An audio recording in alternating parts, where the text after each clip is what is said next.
Let's talk about behaviorism. We begin in late 19th century Russia, where scientist Ivan Pavlov lived with his dogs. Whenever Pavlov would bring the dogs their food, they would salivate.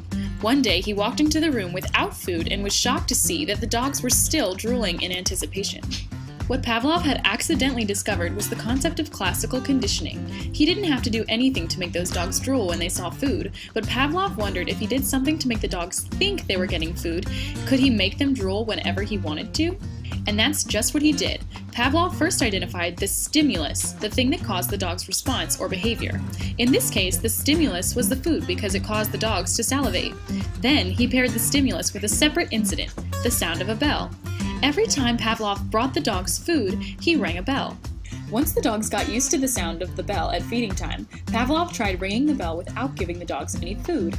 And voila, the dogs started drooling anyway. Pavlov had successfully trained the dogs to react to the new stimulus, the ringing of the bell, the same way that they reacted to food.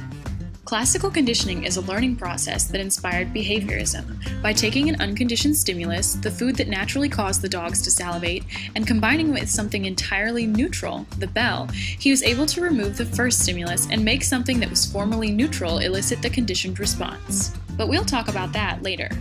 John B. Watson, an American psychologist, was intrigued by Pavlov's studies. He, along with many other behavioralists in the 20th century, believed that psychology should be a science, that is, based on facts and observable measurements. He believed that human development could only be based on what one could see. Watson was famous for saying he could take any child and turn him into anyone he wanted, just by changing the child's environment. A musician, a lawyer, a businessman, a doctor, even a thief or a beggar.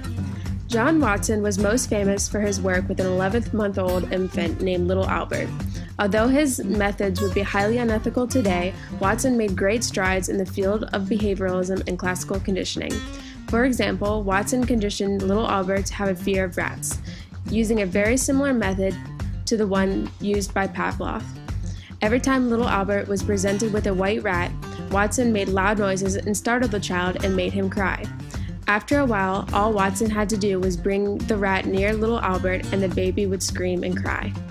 In this experiment, the loud noises were considered the unconditioned stimulus. Little Albert didn't need to learn to be afraid of loud noises, just like the dogs in Pavlov's experiment didn't need to be taught to drool at the sight of food. These things provoke certain responses naturally. Therefore, Little Albert crying serves as the unconditioned response. Crying or screaming is a baby's natural response to loud noises. Likewise, drooling is a natural response for dogs that smell good food. Once Little Albert began to associate the neutral rat with the negative, loud noise, the rat became the conditioned stimulus. That is, the previously neutral object that now elicits a response. In Pavlov's experiment, this was the bell that eventually made the dogs drool. And that makes Little Albert's fear of the rats the conditioned response. Even though he wasn't afraid of rats at first, he eventually learned by associating rats with loud noises that upset him.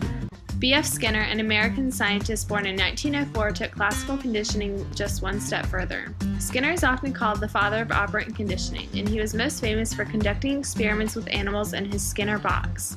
Like Watson, Skinner believed that psychology should be studied through a more objective lens, and that required hard evidence, observation, and experimentation.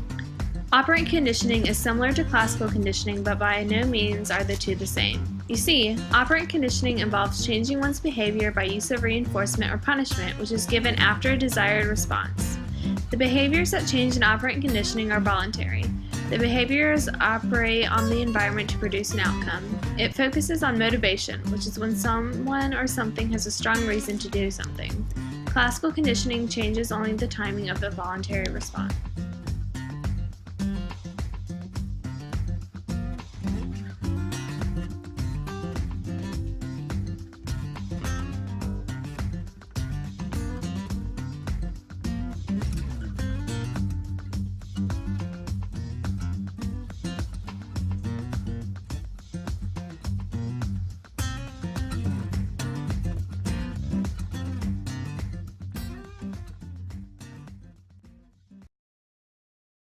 Created using Powtoon.